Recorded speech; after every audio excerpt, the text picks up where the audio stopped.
Welcome everybody who's watching on Facebook to this week's Bears Talk Live. Unfortunately, due to the less than stellar weather we're having outside, we are indoors at LR's weight room right now, the brand new McGahee Center, beautiful complex. Our first guest of the day, this is presented by J. Brown Realtors. They are our presenting sponsor. Big shout out to them. Coach Schiffel, head swimming coach, welcome to the show. Thank you. So my first question for you, Coach, can you still swim? Yes, slowly. Had to ask. I know you're go. a little past your prime, but I figured you still got it. I just can't get in a Speedo anymore. Would you still beat me in a race probably? Probably. Okay, I can really only doggy paddle, There so you that's go. probably true. There you go. So, Coach, let's talk a little swimming. Last year, you guys had an outstanding year. Right. A lot of success stories, a lot of success to build on, a lot of talent coming back. Talk a little bit about some of those success stories that you guys had last year, and Micah and Kimberly and some other people, and then how do you guys want to build off that going into this season? Well, obviously, from top to bottom, everywhere, I had success with the kids last year. I mean, from a discipline standpoint, academic standpoint, and then what they did in the pool. And yes, the three young people that qualified for nationals swam outstanding. They're swimming with so much confidence right now coming off of that national championship experience that I think all three of them have an excellent chance to get back, and they're hungry. They want to score. They want that All-American plaque again. Obviously, as a coach, I worry about COVID and how that affected us through the summer and how much, background training they were able to get. But they're all training from top to bottom. Every one of them is training out of their minds. We have a couple of walk-ons that are training really, really hard and doing some really great things. And just everybody's doing a super job. They're tired, they're sore, a little irritable right now.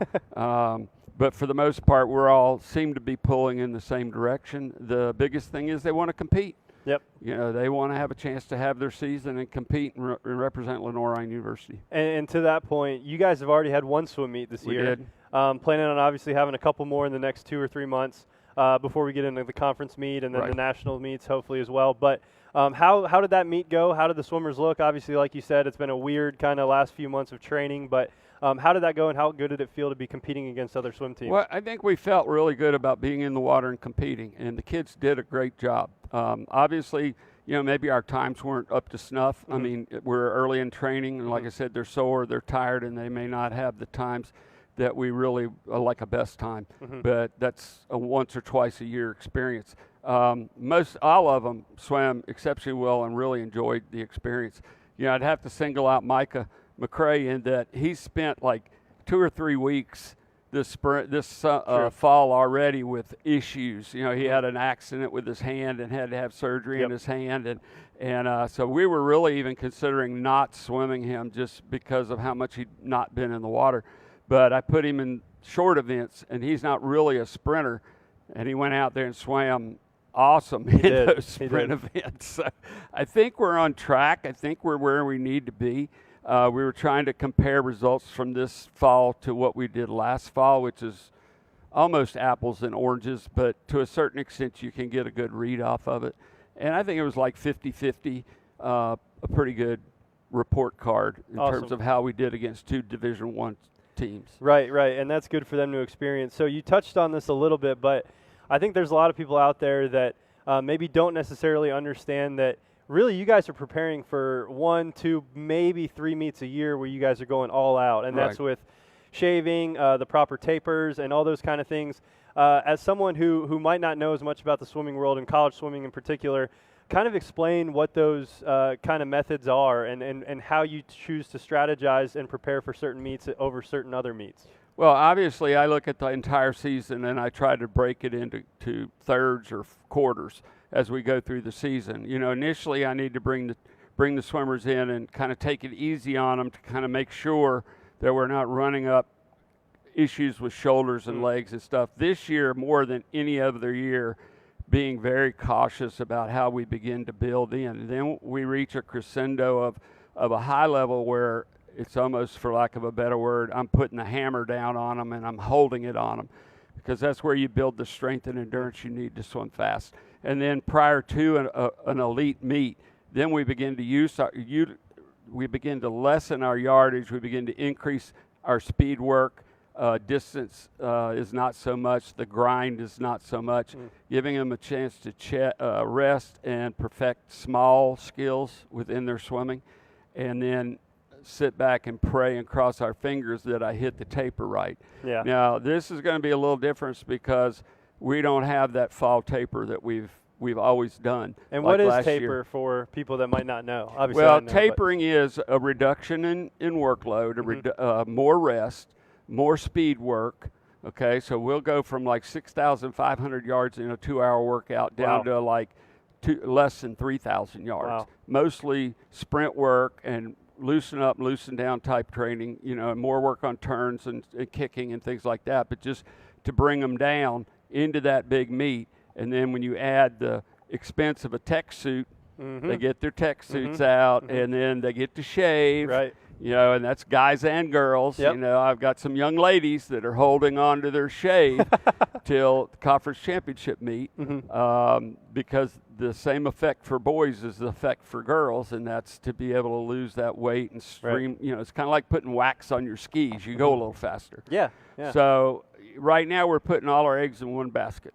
Gotcha. And that basket is conference champs in February. Now, we're going to be in a different facility. We're not going to be in downtown Charlotte this time. We're going to be at a new pool in Fort Mill, South Carolina. Okay. So that's going to be a little different for us right there. But, again, it's 99% mental. We're putting our eggs in that basket, and we're going to go and see what we can do.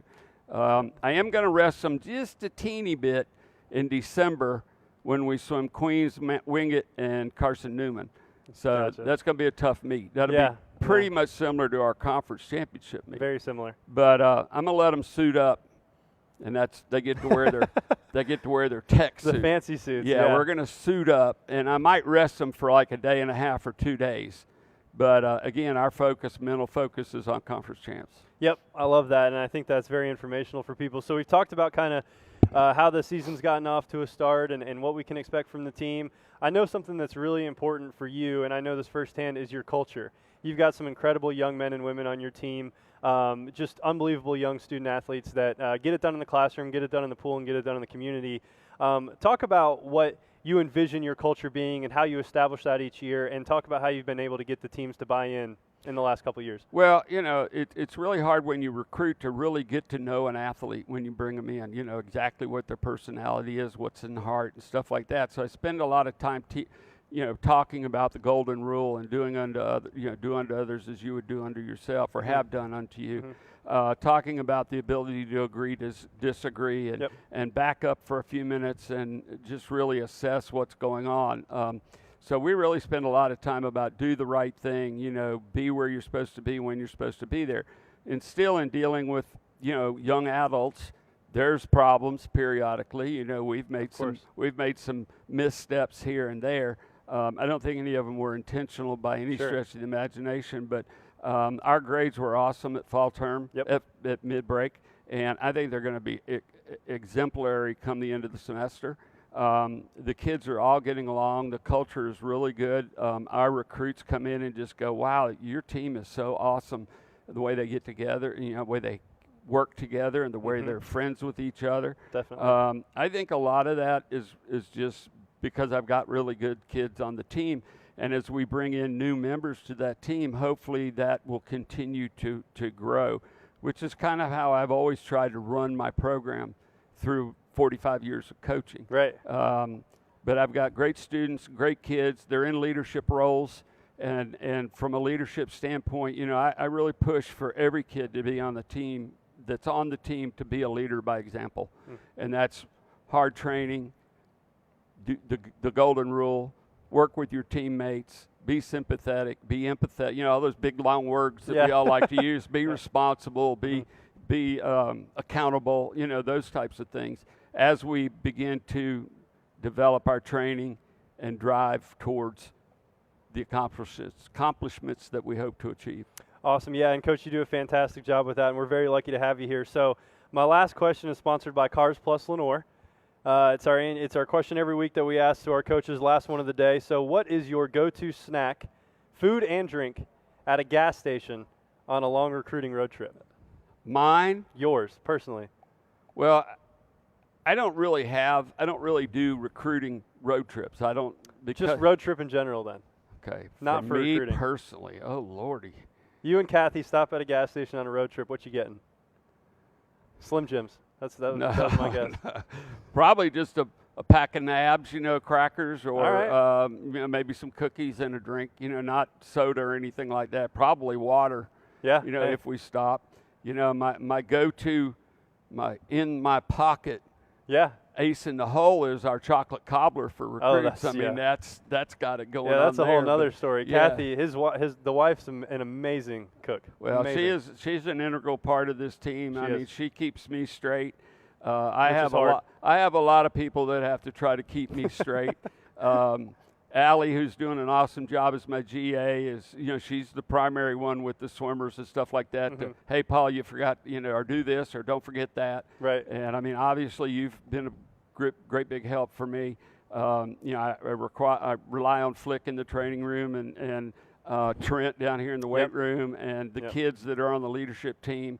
But my wife is, she is unique in that very few swimming coaches stay married very long, and we're working on our 46th year. Wow. Well, congratulations. Well, Kathy is amazing. And Coach, we really appreciate your time. Coach Schiffel, ladies and gentlemen, head men's and women's swimming coach here at Lenoir-Rhyne. We're going to take a quick commercial break and come back with head coach Shannon Hudson of our volleyball team. What does unlimited mean to you? At Carolina West Wireless, it means unlimited media, unlimited fun, and unlimited access to our nationwide high-speed network. Sign up today for an unlimited data plan and pay just $35 per month per line for 4 lines. And we'll include hotspot and big-time savings on a new smartphone. Take $350 off the revolutionary new Samsung Galaxy S20 and get more out of your unlimited. Expect more, get more. Only from Carolina West Wireless.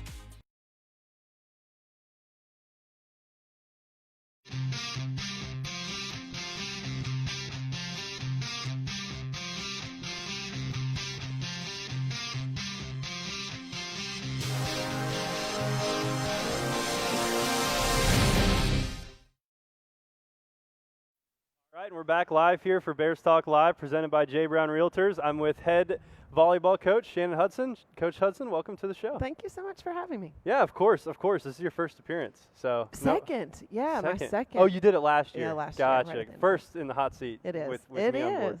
So you're a living legend in this area. Goodness. and anybody that doesn't know who you are probably has been living under a rock. I don't know about that. But because you're relatively new to Lenoir-Rhyne, for those of you that either didn't tune in last spring or because the season obviously has been postponed a little bit this fall, why don't you tell folks a little bit about your background in the area and how you got here to LR? Okay, so I grew up in the area, went to a small Christian school in Lincoln, and then I played at Gardner-Webb a few years ago. We won't say how many. And then married my high school sweetheart. He joined the military, so we were out of the area for a while. And when we got back, I coached a few years of high school ball, and then got the opportunity to coach at Catawba Valley, just a couple miles from here. And so I was there 11 years. And very successful. Well, thank you. And then joined the Bears family at the beginning of this year. So that's right. Quite a journey, and really excited that it has led me here. So. Yeah, so obviously you can be honest with us. What do you think of LR so far? What stood out to you?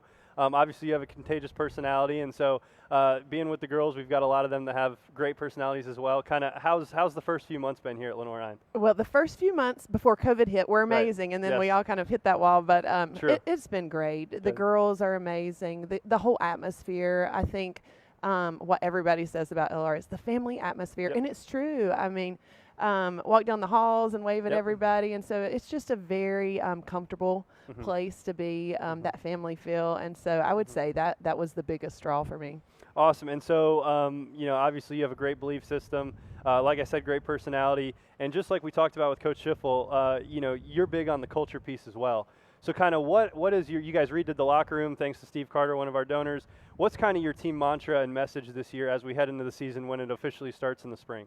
Right, and we have really been focused on the culture aspect and just getting to know each other, and honestly just feeding off of the LR experience and that family atmosphere. We really just want the girls to understand how much we love them and care about them, not just on the volleyball court. And so I think just getting to know everyone personally and developing those relationships is key.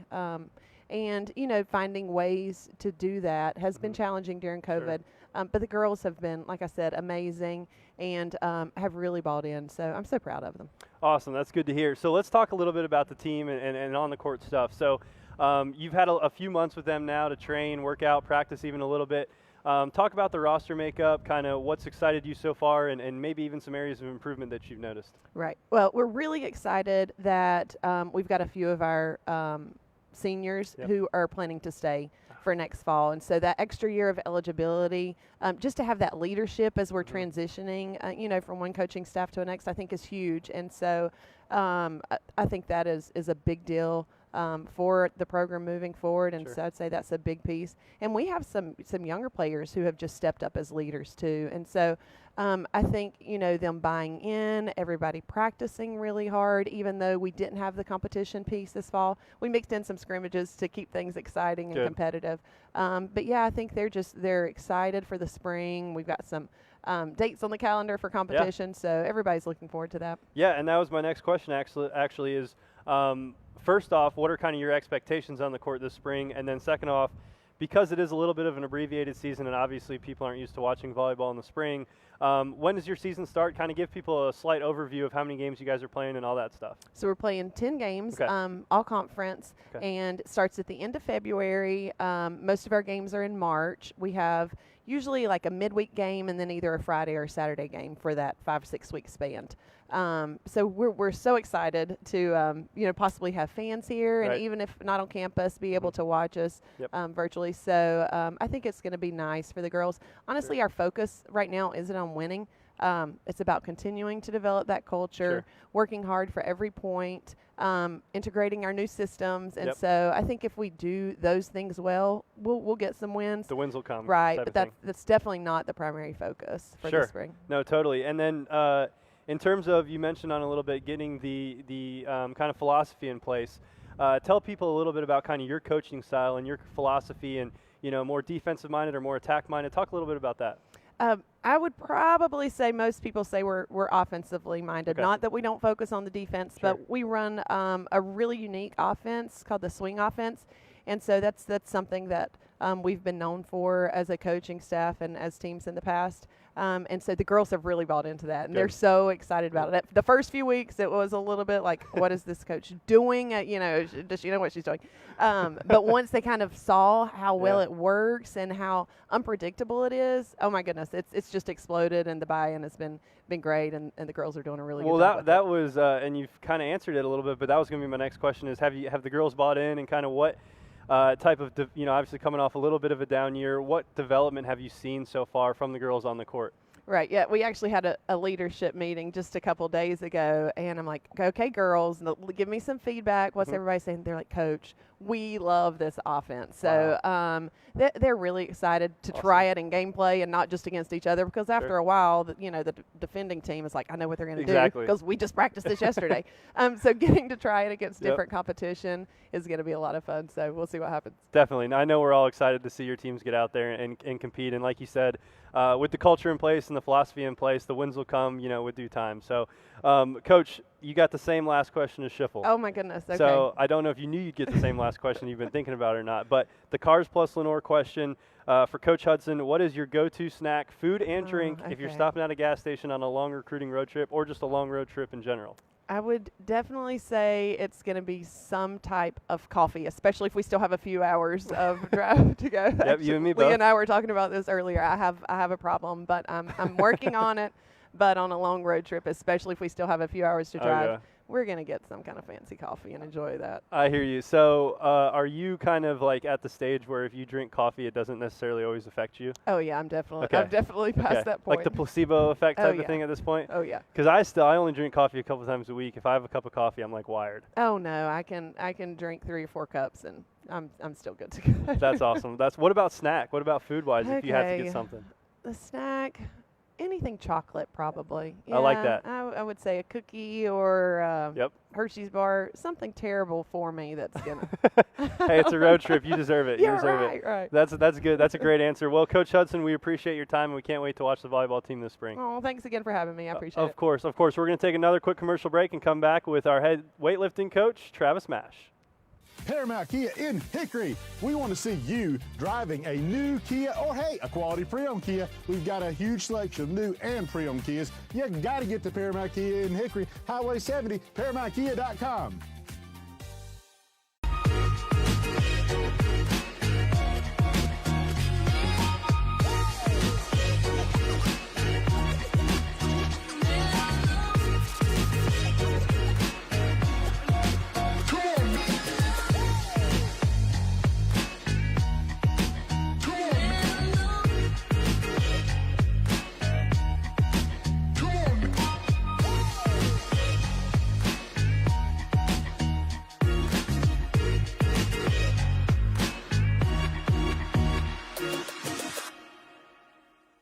Welcome back, everybody. Tuning in on Facebook. We're here with our head weightlifting coach, Travis Mash. Coach Mash, welcome to the program, man. Hey, man, I'm super excited to get to know you and the Bear Nation. Oh, yeah, man. Well, we're excited to have you here. I can tell you that. So as a lot of people know, Lenoir-Rhyne started a weightlifting program probably fall, spring last Yes. year, middle of the school year. We brought in Coach Mash to kind of head up that recruitment and get that program started, and I can tell you it's taken off like we didn't even think it could. So, Coach, talk a little bit about how you got here to Lenoir-Rhyne and kind of a little bit about your background in weightlifting. Well, I was with MASH Elite Performance, Mm-hmm. which we still have we did that about a decade. And Okay. We started developing what most consider the best weightlifting team in America. We produced as of now 28 Team USA athletes. Wow. And that's just since 2015. Wow. And then, I'm getting to the point in my career where, I'm starting to transition. That's just my nature. Like, I'm wanting to do more in this, obviously it's always going to be something strength related. Yep. And so, Yep. there's two more things I need to do in weightlifting, and that is I want to take someone from the very beginning to the end to the Olympics. Mm. And then I wanted to create this university program. My ultimate goal is to raise enough capital to where I can give 5 boy and 5 girl full scholarships in that sport. And then I'll feel good.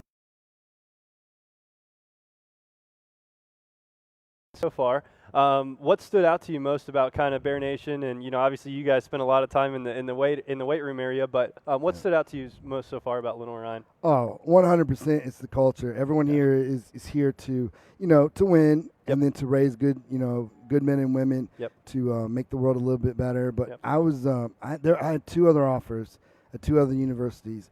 And the thing that got me here, even like I had an offer that was much bigger, financially. Mm-hmm. Right. But this place, I just wanted to be a part of something where people want to win and they want to create awesome men and women. So that's what got me. That's awesome. Well, you're at the right place, and you've done a fantastic job so far. We're thankful. I got to read this part because, Coach, you've got over 10,000 followers on your personal Twitter and over 70,000 followers on Instagram if you combine the MASH Elite Performance Instagram and also your personal Instagram. Right. So what's the guy like me got to do for a shout-out? I need to get my followers up, man. I've been shouting out this thing all day, but I'll definitely shout you out, man. I'm not like, where some people are really, they won't shout anyone out. Yeah. Unless it's for a reason, but I'm very liberal with who I need it, man. I'm only at like 1,000. I guess I'm not as cool as you, which is obvious, but I'll work on that. I work hard at that part of my life. So. You do, and that kind of leads me into my next part of that question is you not only have that great social media following,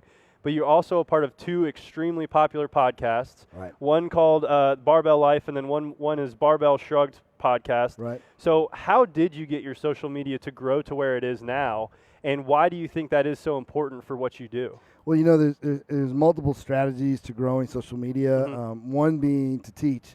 And that fits who I am. I like to teach people about, strength, about speed, anything exercise science, strength conditioning related. And so it just became natural. I remember the first podcast I did was 2014, I believe. Oh, wow. It was on a whim. Someone asked me to come on.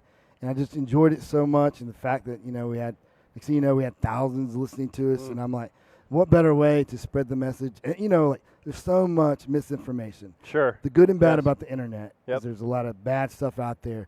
the good thing is there's a lot of stuff. So I wanted to I wanted to fill that void with good, solid, science-based information. Right, and I think especially with something like weightlifting, it's important to get the facts out there because otherwise people could probably get seriously hurt. Oh, 100%. Right now, I'm also working towards a PhD is my goal. Oh, wow. And so one of the things, about it, weightlifting done correctly is probably the safest sport based on the numbers, the percentages of injuries that any sport out there, and like people would, immediately think what you think is like, oh, it could be dangerous. And Sure. it can be like anything. But if you think about the forces that go into two people colliding in football versus something that's not hitting you and you're only moving the one thing, Sure. it's a lot less risk. That actually makes sense. I didn't Yes. even think about it like that. As long as I guess you know your limits and you know how to Right. properly increase your rep load and increase your weight, things like Right. that, it'll work out. Same as if, that would be the exact same as like, someone in junior high doesn't want to hit Kyle Duggar. That's not their limit. Yes. It's the exact same thing. That makes sense. Yeah. And I got to give you the opportunity to do this because you do have the following that you do. But if you want to plug your podcast or your social media handles, you can. Oh, I mean, he's already said it, Master League Performance. Yep. But, Barbell Life is my personal podcast. It's mostly strength conditioning. But really, everyone listening, Barbell Shrugged, I'm a part of that, and it's the bigger one. Okay. It's been ranked #1 in the world several times. Saw that. But right now, we're doing something really cool with, the General Pop. We're now in Walmart, and so we've been offered 1,000 stores across the world Wow. to put our workouts in there, like how to get lean and how to get fit, and so. Very cool. Anyone out there, go check them out. Our goal is to we want to do something about this obesity epidemic and the fact that type 2 diabetes is now equal with the numbers of type 1, which is preventable.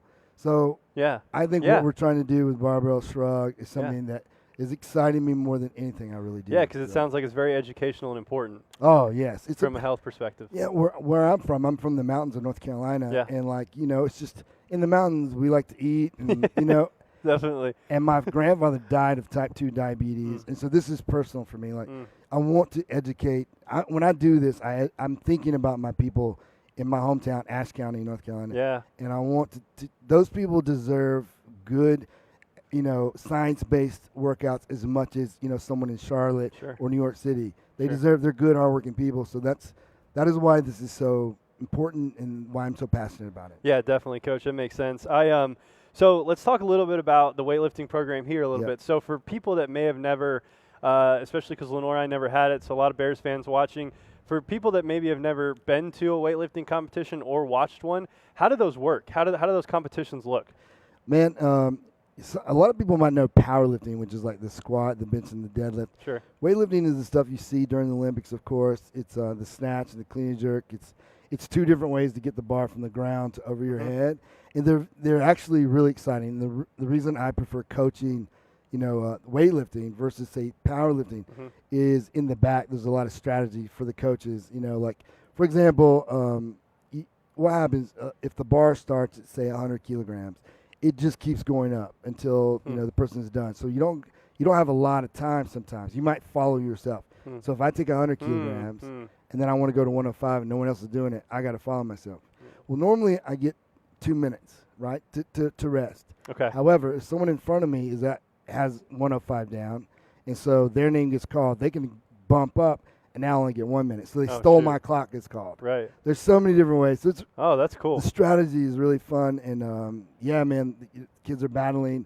It's just a beautiful thing too. For anyone out there, like when you see someone take, we got a kid who weighs 148 pounds, and he's darn near snatching 300 pounds, and that's taking the bar from the ground over the head, and he's going to Unbelievable. look darn near like a ballerina doing it. Yeah, I can't The do that. movement is beautiful. So that's what I get into, is like seeing these beautiful lines and seeing someone move around the bar as if they're a gymnast. It's cool. That is really cool. I can't wait to start going to some and watching some of those. So talk a little bit, you touched on it, and some of the kids that we have here. Talk about our team, and kind of obviously the program's just getting started, but we've even got some Olympic-style weightlifting guys on the team right now that have done some pretty impressive things. Talk about the team right now and kind of what you like. Well, between the ones that are here and the ones that are coming in January, Yeah. because we have a group coming in just a month or two. Right. And so we're going to have 6 Olympic hopefuls training right here at Lenoir-Rhyne. Wow. Of which, a couple of them like would have to get hurt or do something terrible to not make it. In my opinion, I'm biased, but but in 2024 they should be battling. Wow. So it's going to be exciting to see in this little school in Hickory, North Carolina, Yes. these kids that will someday be in the Olympics on the biggest platform in the world as far as sports goes. So. Yeah, that's unbelievable, and I don't think a lot of people understand that, which is why I thought it was so important to get you on here. Is you are going to bring a lot of notoriety and publicity to a school like Lenoir-Rhyne because of some of the athletes you've been able to bring in so far. I hope so, man. It's going to be fun. It's going to be exciting. So as far as the Lenoir-Rhyne team and competition, obviously with things being a little crazy right now, what does y'all's schedule look like, and who are the teams and people that LR is going to be competing against? That's a good question. So the big meet is the University Nationals, which Okay. will be in March in Columbus, Ohio. It's at the Arnold Classic, which is Arnold Schwarzenegger puts on this big sporting event. There's upwards of 250,000 people at this event. Wow. So it's going to be jam packed, and there'll literally be more people watching this weightlifting event than on a typical Saturday Wow. here for the football team. So it's incredible. And yet our biggest competition would be Northern Michigan, East Tennessee State University down the road, Okay. Lindenwood University, which their program is kind of struggling right now with COVID. Mm-hmm. There's some teams in Georgia.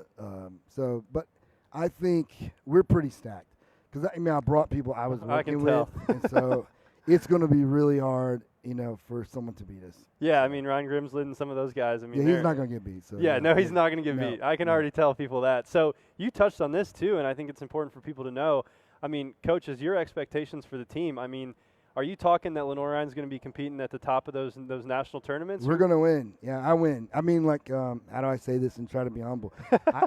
You don't need to. I like to win, man, and that's why I chose Lenoir-Rhyne. I saw what you guys did with your football team, and we're bringing people who have already been at the world level. Morgan McCullough, Ryan Grimslin, Yes. Hannah Dunn. Yep, They've Hannah already Dunn. gone head-to-head with the best in the world and medaled.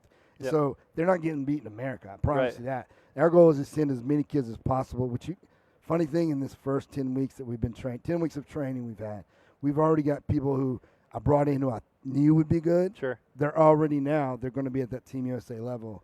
If we can just keep training during all this COVID and things. But Yeah, so this we're team talking is going to be awesome. We're talking national championships. Yes, we're talking about world championships. My goal is There you go. the national championships just happens to be the first stop to the world. Exactly. Yeah. Exactly. You guys heard it. We are very lucky to have Coach Travis Mash here.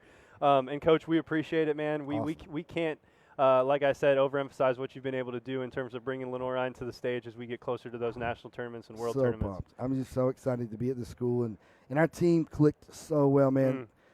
Culture was super important. I've learned in the last couple of years how important culture is, and so when I brought kids in, there's some kids I chose to pass on, not because they're bad kids, simply because they didn't fit this culture I envisioned. Yep. And to see it all come to fruition has been one of the coolest moments of my Culture is so coaching important career. when Yeah. you're recruiting, isn't it?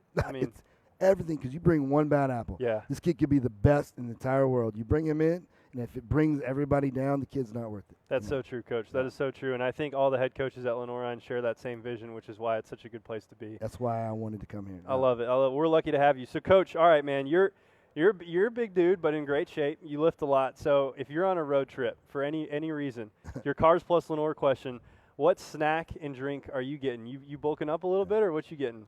Dude, I love bacon jerky. Me too. Not beef jerky, Yeah. but the bacon jerky. And if I'm on a road trip, just to make me stay awake, I'm gonna go for a Monster. So. Oh, I like it. A little energy drink. Of Go course. Bears. Yeah, go Bears, man. You Yeah. got to give them the go Bears. So Yeah. we are going to wrap up here. We've got our Bears Club auction. 3 or 4 days left. That ends Monday, November 16th. A couple days left in that. Please go check that out if you haven't already. It's lrbears.com/auction. That's lrbears.com/auction. And then we're still working on our Stuff the Shoe project.